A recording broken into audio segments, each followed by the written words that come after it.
ಮಾಜಿ ಶಾಸಕ ರಾಮಸ್ವಾಮಿ ಗೌಡಗೆ ಟಿಕೆಟ್ ಕೈತಪ್ಪಿಸ್ತಾ ಇರುವ ಆರೋಪ ಕೇಳಿ ಬರ್ತಾ ಇದೆ. ಕುಣಿಗಲ್ನಲ್ಲಿ ಡಿಕೆ ಬ್ರದರ್ಸ್ ವಿರುದ್ಧ ಪ್ರತಿಭಟನೆಯನ್ನ ನಡೆಸಲಾಗಿದೆ. ರಾಮಸ್ವಾಮಿ ಗೌಡ ಬೆಂಬಲಿಗರು ಪ್ರತಿಭಟನೆಯನ್ನ ಮಾಡಿ ಆಕ್ರೋಶ ವ್ಯಕ್ತಪಡಿಸ್ತಾ ಇದ್ದಾರೆ. ಟ್ಯಾಂಕ್ ಮೇಲೆ ಹತ್ತಿ ರಾಮಸ್ವಾಮಿ ಗೌಡ ಬೆಂಬಲಿಗರು ಆತ್ಮಹತ್ಯೆ ಮಾಡಿಕೊಳ್ಳುವ ಬೆದರಿಕೆಯನ್ನು ಕೂಡ ಹಾಕಿದ್ದಾರೆ.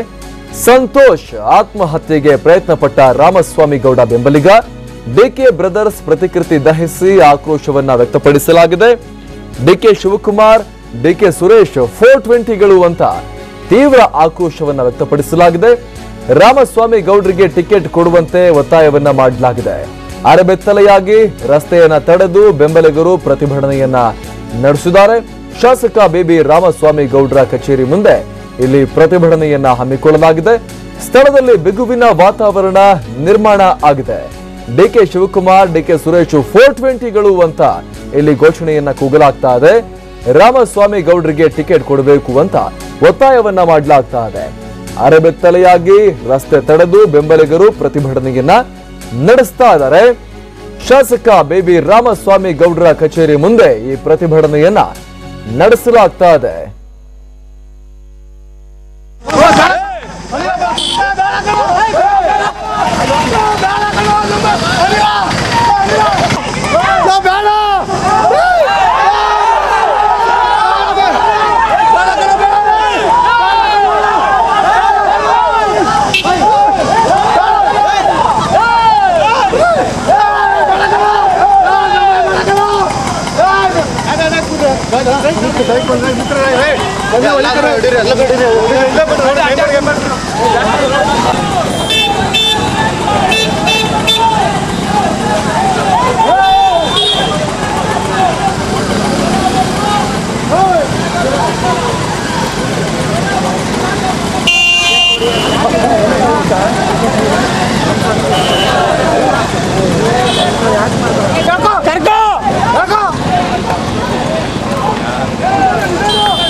ಇದು ರಾಮಸ್ವಾಮಿ ಗೌಡರಿಗೆ ಟಿಕೆಟ್ ಕೊಡುವಂತೆ ಒತ್ತಾಯಿಸಿ ಅವರ ಬೆಂಬಲಿಗರು ಮಾಡ್ತಾ ಇರುವಂತಹ ಭಾರಿ ಪ್ರತಿಭಟನೆ.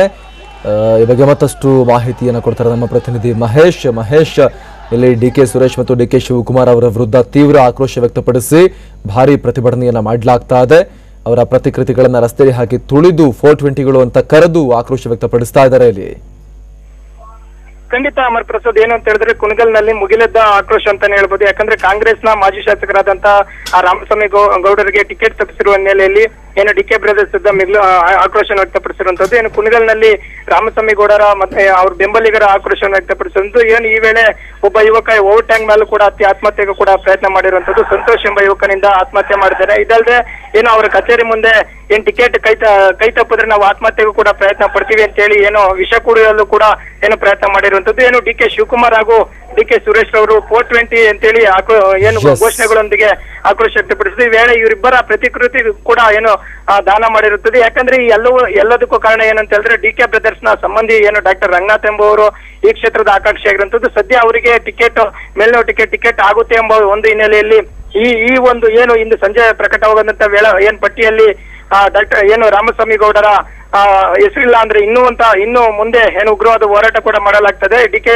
ಬ್ರದರ್ಸ್ ನ ಅವ್ರ ಸಂಬಂಧಿಗಳು ಕುಣಗಲ್ಗೆ ಕಾಲಿಡಬಾರ್ದು ಒಂದು ಹಿನ್ನೆಲೆಯಲ್ಲಿ ಮಾಜಿ ಶಾಸಕರಾದಂತ ಏನು ರಾಮಸ್ವಾಮಿ ಗೌಡರಿಗೆ ಟಿಕೆಟ್ ಕೊಡ್ಬೇಕಂದ್ರೆ ಒತ್ತಾಯಿಸಿ ಒಂದು ಪ್ರತಿಭಟನೆ ನಡೆಸಿರುವಂತದ್ದು. ಮಾತಾಡ್ತೀನಿ ಮಹೇಶ್. ಈಗ ರಾಮಸ್ವಾಮಿ ಗೌಡರ ಬೆಂಬಲಿಗ ಶಿವಣ್ಣ ಇದ್ದಾರೆ. ಶಿವಣ್ಣ, ಈಗ ಜೋರಾಗಿ ಪ್ರತಿಭಟನೆಯನ್ನ ಮಾಡ್ತಾ ಇದ್ದೀರಿ, ಭಾರಿ ಗದ್ದಲವನ್ನ ಮಾಡ್ತಾ ಇದ್ದೀರಿ. ಈಗ ಡಿ.ಕೆ. ಶಿವಕುಮಾರ್ ಮತ್ತು ಡಿ.ಕೆ. ಸುರೇಶ್ ಅವರ ವಿರುದ್ಧ ಟಿಕೆಟ್ ಕೈ ತಪ್ಪಿಸ್ತಾ ಇದ್ದಾರೆ ಅಂತ ನಿಮ್ಮ ಆರೋಪ. ಈಗ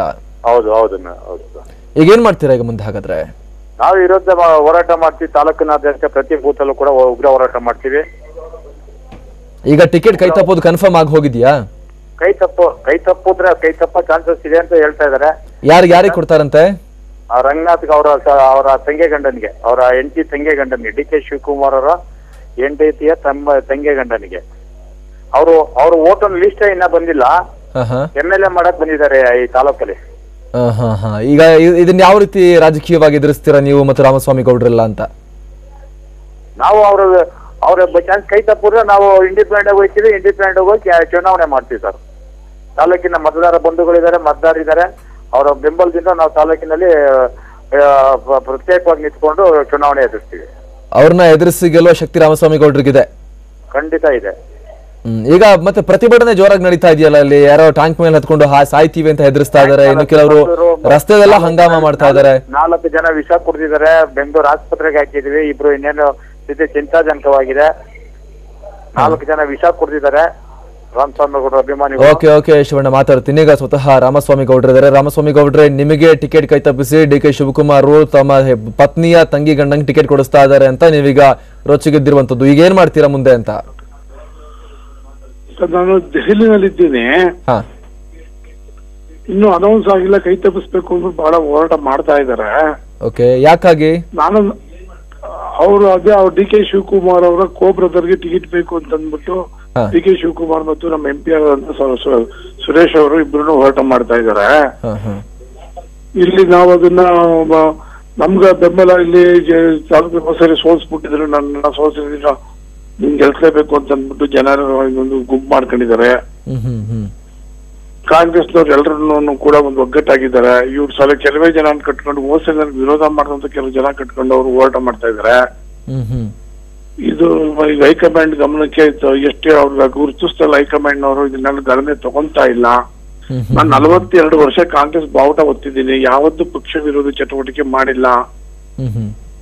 ನಮ್ಗೆ ಯಾಕೀಗ ಅನ್ಯಾಯ ಮಾಡ್ತಾ ಇದ್ದಾರೆ ಗೊತ್ತಿಲ್ಲ. ನಮ್ಮ ಅಭಿಮಾನಿಗಳು ಅಲ್ಲಿ, ನಾನು ಡೆಲ್ಲಿನಲ್ಲಿ ಇದ್ದೀನಿ, ಅವ್ರಲ್ಲಿ ಇಷ್ಟೊಂದೇನೋ ಮಾಡ್ಕೊಂತ ಇದಾರೆ ಅನ್ನೋದು ಮಾಹಿತಿ ಬಂದು ನಾನು ಎಲ್ರಿಗೂ ಸಮಾಧಾನ ಮಾಡಿ ಬೇಡ್ರಪ್ಪ ಏನು ಆಗಲ್ಲ ಅಂತ ಹೇಳ್ತಾ ಇದ್ದೀನಿ. ಟಿಕೆಟ್ ಸಿಗ್ತದೆ ಅಂತ ಹೇಳ್ತಾ ಇದ್ದೀನಿ.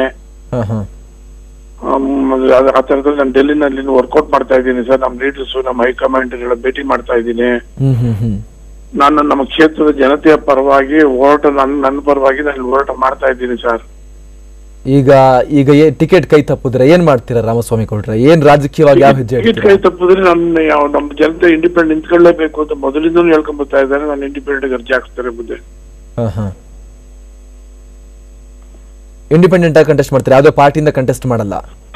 ಪಾರ್ಟಿಯಿಂದಾನೆ ಕೊಡಿ ಅಂತ ನಾನು ಕೇಳ್ತಾ ಇದ್ದೀನಿ. ಅಲ್ಲಲ್ಲ, ಈಗ ಈಗ ಕಾಂಗ್ರೆಸ್ ಇಂದ ಟಿಕೆಟ್ ಸಿಕ್ಕಿಲ್ಲ ಅಂದ್ರೆ ಬೇರೆ ಪಾರ್ಟಿ ಕಡೆ ನೀವು ಮುಖ ಮಾಡಲ್ಲ? ಬೇರೆ ಪಾರ್ಟಿಗೆ ಹೋಗಿಲ್ಲ ಬುದ್ಧಿ. ನಾನು ಸ್ವತಂತ್ರ ಅಭ್ಯರ್ಥಿಯಾಗಿ ನಾನು ಕಾಂಗ್ರೆಸ್ ಅಂತಾನೆ ನನ್ನ ಕಾಂಗ್ರೆಸ್ ರಾಮಸ್ವಾಮಿಗೌಡ ಅಂತ ಗುರುತಿಸ್ಕೊಂಡಿದ್ದೆ ಕುಣಿಗಲ್ ತಾಲೂಕಿನಲ್ಲಿ, ಬೇರೆ ಇಲ್ಲ. 42 ವರ್ಷದಿಂದ ನಾನು ಕಾಂಗ್ರೆಸ್ ಬುದ್ಧಿ. ಕಾಂಗ್ರೆಸ್ 83ರಲ್ಲಿ ನಾನು ಟಿಕೆಟ್ ಕೇಳಕ್ಕೆ ಫಸ್ಟ್ ಡೆಲ್ಲಿಗೆ ಬಂದಿದ್ದು. 83, 85, 89, 94, 99, 2004 ಟಿಕೆಟ್ ಕೊಟ್ರು. ಇವರೆಲ್ಲ ಲೀಡರ್ಗಳೇ ಒಬ್ರು ರೆಬೆಲ್ ಹಾಕಿ ಸೋಲ್ಸಿಸಿದ್ರು. 8ರಲ್ಲಿ ಯಾರು ರೆಬೆಲ್ ಇಲ್ಲ, ಬಹುಮತದಿಂದ 18,000 ಲೀಡರ್ ಗೆದ್ದೆ. 13ರಲ್ಲಿ ನಾನು ಟಿಕೆಟ್ ಬೇಡ ಅಂತಾನೆ ಸುಮ್ಮನೆ ರೆಬೆಲ್ ಕ್ರಿಯೇಟ್ ಮಾಡಿದ್ರು ಬೇಕು ಅಂತಾನೆ ಎಲ್ಲ ನಮ್ಮ ಪಾರ್ಟಿ ಲೀಡರ್ಸೇ ಮಾಡ್ತಕ್ಕಂಥ ಕೃತ್ರಿಮ ಇದ್ವು ಅವು. ಅವಾಗೆಲ್ಲ ಮುಂಚೆ ಬೇರೆ ಬೇರೆ ಇದ್ರು, ಇವಾಗ ಇವರಿಬ್ರು ಎದ್ಕೊಂಡವ್ರಿಲ್ಲೇ.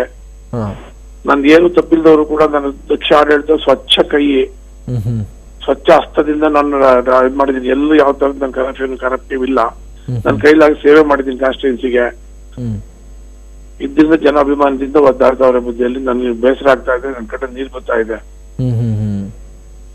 ಸೊ ಈಗ ಹಾಗಾದ್ರೆ ಟಿಕೆಟ್ ಕೈ ತಪ್ಪಿದ್ರೆ ಯಾವುದೇ ಪಾರ್ಟಿ ಹೋಗಲ್ಲ ಅಂತ ಖಚಿತವಾಗಿ ಹೇಳ್ತಾ ಇದ್ರೆ ಇಂಡಿಪೆಂಡೆಂಟ್ ಆಗಿ ಸ್ಪರ್ಧೆ ಮಾಡ್ತೀರಾ ತಾವು? ಇಂಡಿಪೆಂಡೆಂಟ್ ಸ್ಪರ್ಧೆ ಮಾಡ್ತೀವಿ ಸ್ವಾಮೀಜಿ. ಇಂಡಿಪೆಂಡೆಂಟ್ ಆಗಿ ಸ್ಪರ್ಧೆ ಮಾಡಿ ಗೆಲ್ತೀವಿ ಅನ್ನೋ ವಿಶ್ವಾಸ ನಿಮಗಿದ್ಯಾ? ವಿಶ್ವಾಸ ಇದೆ ಬುದ್ಧಿ, ನನಗೆ ವಿಶ್ವಾಸ ಇದೆ. ಡಿ.ಕೆ. ಶಿವಕುಮಾರ್, ಡಿ.ಕೆ. ಸುರೇಶ್ ವಿರುದ್ಧ ಸೆಣಸಾಡಿ ನಮ್ಮ ನಾಯಕರು ಕೂಡ 2 ಸರಿ ಸೋಲ್ಸಿದ್ದಾರೆ. ಡಿ.ಕೆ. ಶಿವಕುಮಾರ್ ಮತ್ತು ಸುರೇಶ್ ಅವರ ಪ್ರಭಾವ ತಡೆಗಟ್ಟಿ ನೀವು ಗೆಲ್ತೀರ ಅನ್ನೋ ವಿಶ್ವಾಸ ನಿಮಗಿದ್ಯಾ? ಇದೆ ಬುದ್ಧಿ, ಇದೆ ಬುದ್ಧಿ, ಇದೆ ಬುದ್ಧಿ. ಏನ್ ಹೇಳ್ತೀರಾ ಈಗ ನಾಯಕರ ಈ ವರ್ತನೆಗೆ? ಏನ್ ಹೇಳ್ತೀರಾ? ಯಾಕಂತ ಹೇಳಿದ್ರೆ ಅವರ ಹೆಂಡತಿಯ ತಂಗಿ ಗಂಡಂಗೆ ಟಿಕೆಟ್ ಕೊಡ್ಸೋಕೋಸ್ಕರ ನಿಮ್ ಟಿಕೆಟ್ ಕೈ ತಪ್ಪಿಸ್ತಾರೆ ಅಂತ ಹೇಳಿದ್ರೆ ಏನ್ ಹೇಳ್ತೀರಾ ಅವ್ರಿಗೆ ನೀವಂತ? ಇದು ತಪ್ಪು ಬುದ್ಧಿ. ಇದು ಅವ್ರಿಗೆ ನೋಡಿ, ಬಹಳಷ್ಟು ಕ್ಷೇತ್ರಗಳಲ್ಲಿ ನಮ್ಮ ಕಾಂಗ್ರೆಸ್ ಅಭ್ಯರ್ಥಿಗಳು ಬಲಾಢ್ಯವಾದ ಅಭ್ಯರ್ಥಿಗಳಿಲ್ಲ.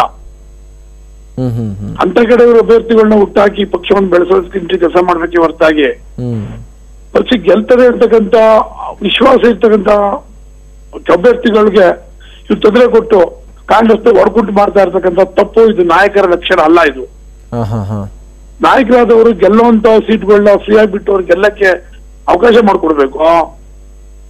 ಸೀಟ್ ಎಲ್ಲಿ ಗೆಲ್ಲಕ್ಕೆ ಅವಕಾಶ ಇಲ್ಲೋ ಅಂತ ಕಡೆಯಿಂದ ಶಕ್ತಿಯನ್ನು ಉಪಯೋಗಿಸಿ ಅಲ್ಲಿ ಸೀಟ್ ಗೆಲ್ಲಿಸಿ ಪಕ್ಷವನ್ನು ವೃದ್ಧಿಪಡಿಸಬೇಕು, ಪಕ್ಷ ಬಲಪಡಿಸಬೇಕು. ಇದು ನಾಯಕರಾದಂತವ್ರು ಮಾಡ್ಬೇಕಾಗಿರೋ ಕೆಲಸ ನಾನು ಭಾವಿಸ್ತೀನಿ ಎಂಬುದೇ ಇದು ನನ್ನ ಅನಿಸಿಕೆ. ಧನ್ಯವಾದ ರಾಮಸ್ವಾಮಿ ಗೌಡ, ತಾವು ಪ್ರತಿಕ್ರಿಯೆ ಕೊಡೋದಕ್ಕಾಗಿ. ಶಿವಣ್ಣ, ತಮಗೂ ಕೂಡ ಧನ್ಯವಾದ. ಈ ರೀತಿಯಾಗಿ ರಾಮಸ್ವಾಮಿ ಗೌಡರು ಬಂಡಾಯದ ಬಾವುಟವನ್ನು ಹಾರಿಸಿದ್ದಾರೆ. ಟಿಕೆಟ್ ಕೈ ತಪ್ತಾ ಇರೋದಕ್ಕೆ ಅವರು ನೇರವಾಗಿ ಸ್ಪಷ್ಟವಾಗಿ ಡಿ.ಕೆ. ಶಿವಕುಮಾರ್ ಮತ್ತು ಸುರೇಶ್ ಅವರೇ ಕಾರಣ. ಇದು ಸರಿಯಲ್ಲ. ಒಂದು ವೇಳೆ ಟಿಕೆಟ್ ಕೈ ತಪ್ಪಿದ್ರೆ ಬಂಡಾಯ ಅಭ್ಯರ್ಥಿಯಾಗಿ ಇಂಡಿಪೆಂಡೆಂಟ್ ಆಗಿ ನಾನು ಸ್ಪರ್ಧೆ ಮಾಡೋದು ಖಚಿತ ಅಂತ ಸ್ಪಷ್ಟಪಡಿಸಿದ್ದಾರೆ.